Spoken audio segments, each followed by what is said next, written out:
तो नमस्कार प्रणाम स्वागत बरुआ सबके राइटर आशिक अभिषेक के चैनल पर। और सब बताइए आप सब कैसन बानी। उम्मीद करते रहुआ सब भी बढ़िया होखब, अच्छा होखब।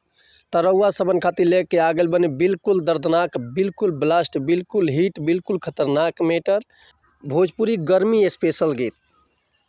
उम्मीद करते रहुआ सबके बेहद पसंद आई। अगर एक के नया म्यूजिक बनवा के बढ़िया से दिल से गायकी करते तो 100% बाकी गाना मार्केट में राउट ब्लास्ट करी। ऐसा एक सीजनली गाना है, अपना गर्मी के सीजन चलता, यही पर लेके आगे में रुआ सबन खाते बिल्कुल ब्लास्ट मीटर गर्मी स्पेशल सॉन्ग।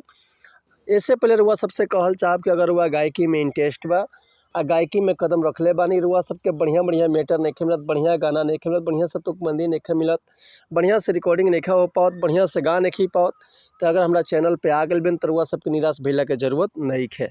काहे से कि रुआ सबन खातिर हर एक प्रकार के सॉन्ग लिखिले हम, हिंदी होके चाहे भोजपुरी होके, चाहे रुआ कोनो भी ट्रैक पर भोजपुरी गाना लिखवा सकीले।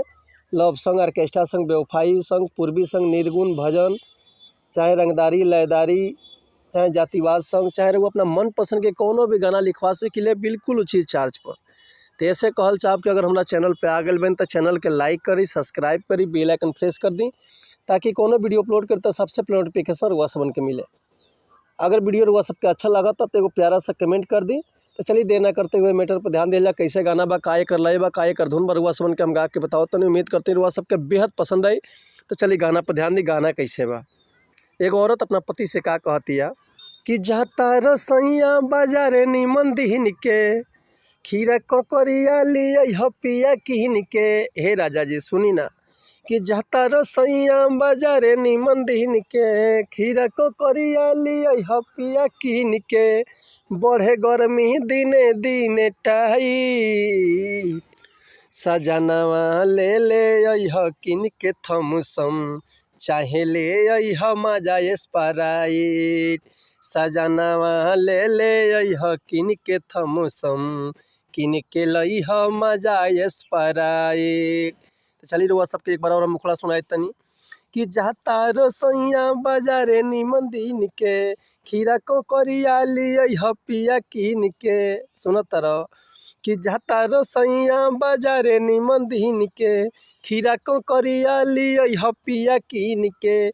बढ़े गर्मी दिने दिने टाइट, सजनवा ले अइह किन के एगो थमसम, चाहे लइह मजा स्प्राइट।